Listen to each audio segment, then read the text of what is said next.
हो के मायूस नयो शाम से ढलते रहिए, हो के मायूस नयो शाम से ढलते रहिए। ज़िंदगी भोर है सूरज सा निकलते रहिए, ज़िंदगी भोर है सूरज सा निकलते रहिए। नमस्कार दोस्तों, मेरा नाम है कंचन Chaudhary Mishra and I'm the author of the book 85% Soft Skills Matter, a self-development guide for everyone. The other book is Push Yourself and Move Ahead. Yes, only you can do this. And very soon other books are also going to release. आज मैं अपने life की 3-4 ऐसी major घटनाओं को आपके साथ share करना चाहूँगी जिसने मेरे लाइफ में टर्निंग पॉइंट लाया और कहीं ना कहीं आज मैं जिस पोजीशन पे हूँ या आज मैंने जो भी कुछ अचीवमेंट्स हासिल की हैं उनके पीछे इन सारी चीज़ों का, इन सारी घटनाओं का बहुत बड़ा योगदान है। सबसे पहले बता दूँ मैं कि मेरा जन्म बिहार के मिथिला प्रदेश में हुआ। मिथिला जो सीता माता की जन्मभूमि कही जाती है, जो मखाने और मधुबनी पेंटिंग के लिए बहुत फेमस है, मेरा जन्म वहीं हुआ और यहाँ पर माता दुर्गा और काली की बहुत ज़्यादा उपासना भी की जाती है। लेकिन एक सच्चाई ये भी है कि जहाँ माता दुर्गा और काली की इतनी उपासना होती है, यहाँ पर फैमिलीज़ में यदि बेटियाँ पैदा होती हैं तो उतनी खुशी का माहौल नहीं होता जितना कि बेटों का। बेटे यदि पैदा हुए तो फैमिलीज़ ऐसे रिएक्ट करते हैं जैसे उस फैमिली ने डिस्टिंक्शन उस फैमिली को मिला है। वहीं यदि बेटियां हुई हैं that means they are in 3rd division position. ये लगभग ऑलमोस्ट मैक्सिमम घरों की यही कहानी है। मेरा भी जब जन्म हुआ तो मेरे नाना जी दुखी हो गए, रोने लग गए कि यदि बेटा होता तो अच्छा होता।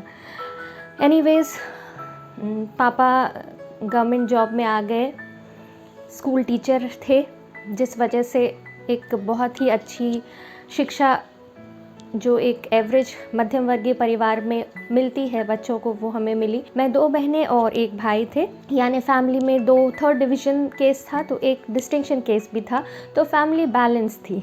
उसके बाद फिर भाई मेरा सब कुछ ठीक चल रहा था, लेकिन जब वो भाई 8 साल का हुआ तो पता चलने लगा कि उसको चलने फिरने में दिक्कत होने लगी। डॉक्टर से जब ट्रीटमेंट लिया गया तो पता चला कि वो एक लाइलाज बीमारी का शिकार है जिसे मस्कुलर डिस्ट्रॉफी कहा जाता है। उसके बाद लाइफ में पूरी फैमिली में एक टर्निंग पॉइंट आ गया, जहाँ एक खुशी का माहौल था वो धीरे धीरे दुख में तब्दील हो गया। मम्मी को हमेशा मैंने रोते देखा, पिताजी को दुखी देखा। कहीं भी रेलवे में यदि फैमिली हम सब साथ जाते थे तो भाई की कंडीशंस दिखने लग गई थी, तो हर कोई पूछ लेता था इस बच्चे को क्या हुआ है, और बार बार पापा को जस्टिफिकेशन क्लैरिफिकेशन देना पड़ता था, बीमारी की डिटेल्स देनी पड़ती थी, जो मुझे बिल्कुल भी पसंद नहीं था कि एक तो वैसे ही कोई पेन में है और बार बार उसको वो चीज़ें बतानी पड़ रही हैं, which is very panic. Doctor ने तो कह दिया था कि थोड़ा बहुत योगा करेगा तो पोजीशंस बेटर हो सकती हैं, लेकिन इसका कोई इलाज नहीं है। जब तक पेशेंट है तब तक सेवा कीजिए और नहीं तो फिर कुछ गारंटी नहीं दे सकते। तो मेरा बचपन इसी तरह से बीता। घर में एक सिबलिंग यदि बीमार है तो फैमिली की क्या पेन हो सकती है, खुशियाँ मनाना बहुत ही मुश्किल हो जाता है।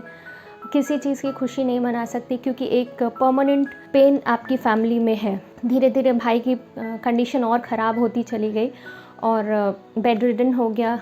फिर उसकी जो डे टू डे लाइफ की जो ज़रूरतें थी वो भी हम ही लोगों को पूरी करनी पड़ रही थी और सिचुएशन बहुत वर्स होता जा रहा था।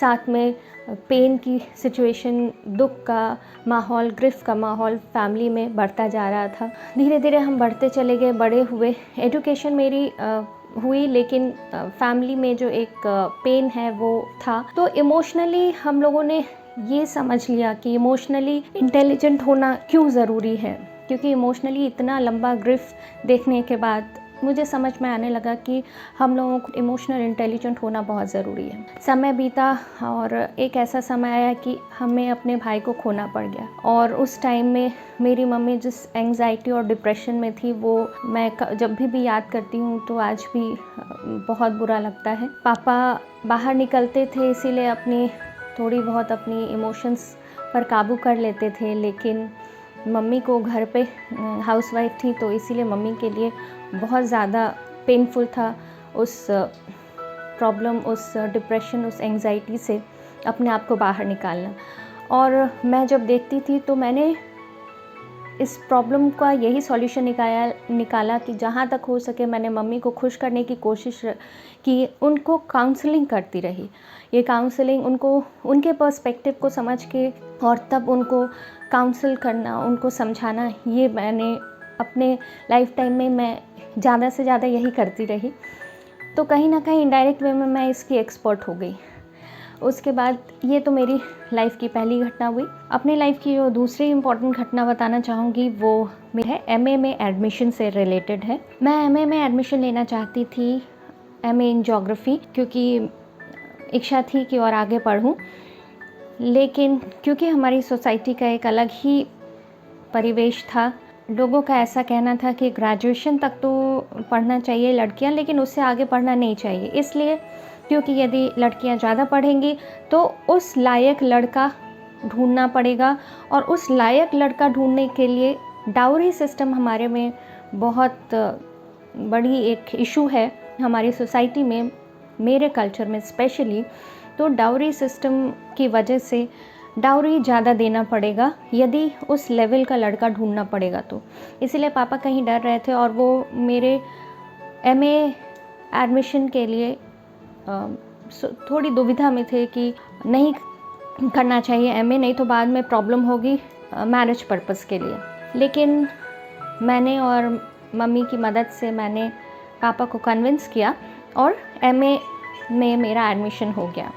बहुत जम के मेहनत की, क्योंकि फैमिली का वो गिरफ्त का सिचुएशन देखा था मैंने, तो इसीलिए मैंने अपने आप को संभाला और पूरी पॉजिटिविटी, पूरे सेल्फ कॉन्फिडेंस, पूरे जोश व खरोश के साथ मेहनत किया, और उसमें मैं यूनिवर्सिटी में टॉपर हुई। यूनिवर्सिटी टॉपर की खुशी सुनने के बाद पापा बहुत खुश हुए, पेरेंट्स, पापा मम्मी दोनों बहुत खुश हुए। पापा ने अपने रिलेटिव्स से शेयर भी किया कि मेरी बेटी ने टॉप किया है, तो कई अच्छे रिमार्क्स भी आए और कई ऐसे भी आए कि तो क्या हो गया, है तो बेटी ही, फिर वही चूल्हा चौका करना है और शादी करनी है, दूसरे घर जाना है, जिसको अपने घर रहना है यानी बेटा, वो तो इनके पास है ही नहीं, बहुत बेचारे हैं ये लोग, इनके पास बेटा नहीं है। और इस तरह की घटनाएं बार बार कुछ लोग ऐसा बोल देते थे, इनडायरेक्ट वे में पता चलता था, या फिर डायरेक्टली भी कई बोल देते थे। तो ये सारी चीज़ें हमारी फैमिली में बुरा लगता था, लेकिन मैंने इसको कभी भी नेगेटिवली नहीं लिया। मैंने हर बार इन चीज़ों को, इन टॉन्ट्स को, इन स्टेटमेंट्स को पॉजिटिवली लिया कि आज जो लोग ऐसा बोल रहे हैं बोलने देना है, क्योंकि वो उनकी जो सोच है वो वैसा वो बोल रहे हैं, पर उन्हें ये बताना है अपने कर्तव्य से पॉजिटिवली कि लड़कियां क्या कर सकती हैं। ये तो थी दूसरी घटना। तीसरी घटना की यदि बात करूं तो जब ऑब्वियसली मास्टर्स हो गया और अब प्रॉब्लम आने लगी शादी में। शादी में प्रॉब्लम कैसी, तो फोटोग्राफ एंड बायोडेटा जहाँ भी भेजा जाता वहाँ अलग अलग तरह के स्टेटमेंट सुनने को आते। जैसे एक स्टेटमेंट आया कि और सब तो ठीक है पर आपकी बेटी उतनी गोरी नहीं है, हमें ऐसी गोरी लड़की चाहिए जो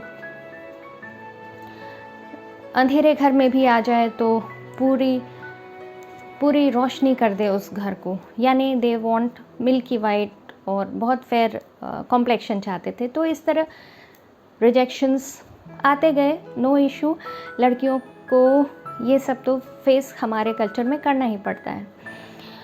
उसके बाद कई बार ऐसे भी इस तरह के भी स्टेटमेंट सुनने को मिले कि लड़की का टमी पार्ट मोटा है, तो इस तरह के फिज़िकल फीचर्स पे भी स्टेटमेंट आने लगे। फिर rejections, failure and rejections, and एक बार तो ऐसा भी सुनने को मिला कि आपकी बेटी पढ़ने में हो सकता है बहुत अच्छी हो, मास्टर्स किया है लेकिन और एमए में टॉपर है, लेकिन हमारा बेटा तो सिर्फ ग्रेजुएट है, तो ऐसे में कंपैटिबिलिटी प्रॉब्लम आ सकती है, इसीलिए हम नहीं कर सकते।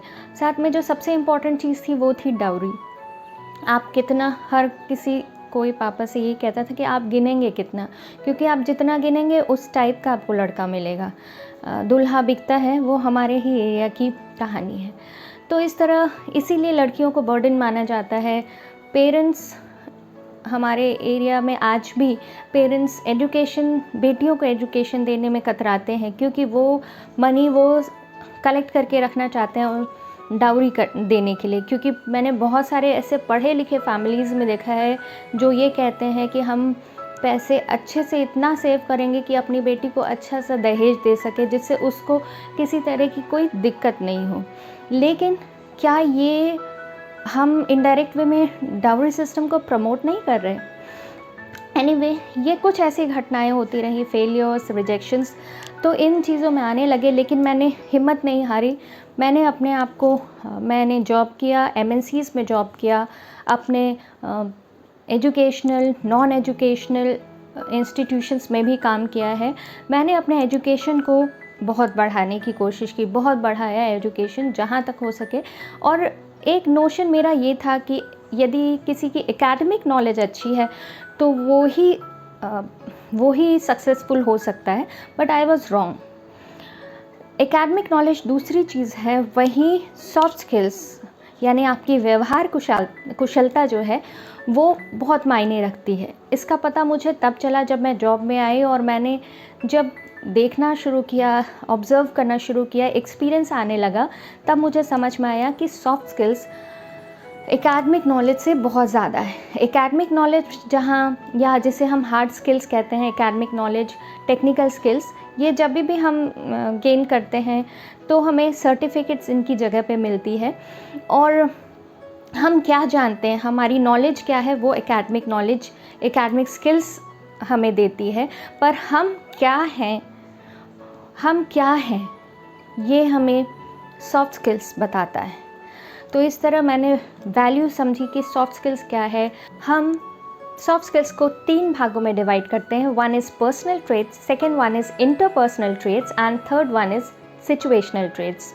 जहाँ पर्सनल ट्रेट्स में आप अपने आप को कैसे कैरी करते हैं, आप कितने पंक्चुअल हैं, आपका टाइम मैनेजमेंट कैसा है, आपका करेज कैसा है, आप कितने रिस्पॉन्सिबल हैं, आप कितने पॉजिटिव हैं, कितने सेल्फ मोटिवेटेड हैं, ये सारी चीज़ें पर्सनल ट्रेट्स में आ जाएंगी। वहीं दूसरी इंटरपर्सनल ट्रेट्स यानी आप लोगों के साथ किस तरह से बिहेव करते हैं, आपका कम्युनिकेशन स्किल्स कैसे हैं, एम्पैथी कैसी है, लीडरशिप स्किल्स कैसे हैं, लिसनिंग स्किल्स कैसे हैं, ये सारी चीज़ें इंटरपर्सनल स्किल्स ट्रेट्स में आती हैं। वहीं तीसरी है सिचुएशनल ट्रेट्स, दैट मीन्स कि आप लोगों के साथ या फिर सिचुएशन के टाइम में अपने आप को कैसे हैंडल करते हैं। Empathy, time management, problem solving जैसी चीज़ें, कैरेक्टरिस्टिक्स आ जाती हैं। तो इस तरह हमने देखा कि ये सॉफ्ट स्किल्स कितना इम्पोर्टेंट है। और आज मैंने आपको जितनी भी अपनी स्टोरी सुनाई हैं, जितनी भी अपने इंसिडेंट्स बताए हैं, वो सब तो इन्हीं सॉफ्ट स्किल्स से बन के हैं ना। आज मैं अपने बुरे वक्त में यदि अपनी मदर के साथ प्रॉपर कम्युनिकेशन नहीं करती, या फिर मुझे कई नेगेटिव स्टेटमेंट्स आते गए, तो मैं सबसे लड़ने नहीं गई। मैंने अपने आप को इमोशनली साउंड किया और उसको पॉजिटिव वे में ले गई। और मैंने अपने आप को, जितनी स्टेटमेंट्स नेगेटिव आई, मैंने अपने आप को ये बताया कि नहीं, मुझे अपने आप को इस मुकाम पे लेके जाना है कि I will set an example for all other ladies are suffering from this dowry system. तो इस तरह नेगेटिव सिचुएशन को भी यदि हम पॉजिटिव तरीके से देख लें तो लाइफ जो है वो पूरी तरह से चेंज हो जाती है। मैंने तभी समझा कि सॉफ्ट स्किल्स हमारे लाइफ में कितना इम्पॉर्टेंट है। उसके बाद एकेडमिक नॉलेज तो मैंने बहुत सारी ली है, मैंने 4 सब्जेक्ट से मास्टर्स भी किया। उसके बाद मैंने सॉफ्ट स्किल की ट्रेनिंग ली और मैंने बीएड किया है, एमएड किया है। बीएड एमएड में एजुकेशन सब्जेक्ट पढ़ा, जिसमें मुझे समझ में आया कि फ़िलॉसफी क्या है, एंड साइकोलॉजी, ह्यूमन साइकोलॉजी क्या है और ये इस पे क्या काम हो चुके हैं। हम आईक्यू को, एकेडमिक नॉलेज सिर्फ आईक्यू बढ़ाने की बात करता है, पर जहाँ ये बताया गया कि 80% हमारा इमोशनल इंटेलिजेंस वैल्यूएबल है एंड ओनली 20% जो है वो हमारा इंटेलिजेंस, आईक्यू इम्पोर्टेंस रखता है। तो इसीलिए हमें इमोशनल इंटेलिजेंस ये भी एक इम्पॉर्टेंट पार्ट है सॉफ्ट स्किल्स का। तो ये सारी चीज़ें हमारे हम अपने लाइफ को किस तरह हैंडल करते हैं, हम अपने लाइफ को कहाँ तक लेके जाते हैं, ये सारी चीज़ें सॉफ्ट स्किल से रिलेटेड हैं। और मुझे समझ में आया कि कितना इम्पोर्टेंट है ये सॉफ्ट स्किल। मैंने MNCs की जॉब की, मैंने स्कूल्स में भी पढ़ाए हैं, काफ़ी रेप्यूटेड स्कूल्स में पढ़ाया है। उसके बाद मैंने अपने आप को थोड़ा और, मैंने हमेशा यही कहा कि मुझे और आगे बढ़ना है। जहाँ मैं स्कूल टीचिंग में सिर्फ कुछ बच्चों को क्लासेस लेके अपनी जो एकेडमिक नॉलेज है वो दे पा रही हूँ, यदि मैं टीचर्स को पढ़ाऊँ तो इसीलिए मैंने BEd, MAd और नेट ये सारी चीज़ें क्लियर की जिससे कि मैं और आगे बढ़ सकूं। और मैं फिर टीचर ट्रेनर हुई, असिस्टेंट प्रोफेसर हुई एक BEd कॉलेज में, और इस तरह से मेरी जर्नी होने लग गई। मैं जॉब करने के साथ साथ मैंने कई सारे करस्पॉन्डेंस कोर्सेज भी किए हैं, कई शॉर्ट टर्म कोर्सेज भी किए हैं, क्योंकि ये कहा जाता है ना, keep learning and keep growing. अपने आप को ग्रो करना है तो हमेशा लर्न करना चाहिए। स्कूल तक और कॉलेज तक मैं सिर्फ एकेडमिक बुक्स ही ज़्यादा पढ़ती थी, लेकिन जब मैं जॉब में आई तब मैंने इम्पोर्टेंस समझी सेल्फ हेल्प बुक्स की, जिसमें शिव खेरा को और विंसेंट नॉर्मल पेले को मैंने बहुत पढ़ा, और पॉजिटिविटी लाइफ में क्यों ज़रूरी है, सॉफ्ट स्किल्स क्या काम करते हैं, ये सारी चीज़ें मैंने सेल्फ हेल्प बुक से ही सीखा और ट्रेनिंग भी ली। और आज मैं रिसर्च भी कर रही हूँ on effective soft skill training programme on pre service teachers. तो इस तरह ये थी मेरी छोटी सी जर्नी, जिसमें मैंने यही आपको बताना चाहा कि बुरा वक्त कितना भी आए लेकिन डट कर मुकाबला किया जा सकता है, और नेगेटिव स्टेटमेंट से बिना व्यथित हुए, बिना टेंशन में आए, उसको पॉजिटिव रिप्लाई देने के लिए अपने आप को ज़्यादा से ज़्यादा और सक्सेसफुल बनाने की कोशिश में लग जाना चाहिए। एक बहुत अच्छी रश्मि रथी की कुछ पंक्तियां हैं जो मैं यहाँ बताना चाहूँगी। खम ठोक ठेलता है जब नर, पर्वत के जाते पांव उखड़। खम ठोक ठेलता है जब नर, पर्वत के जाते पांव उखड़।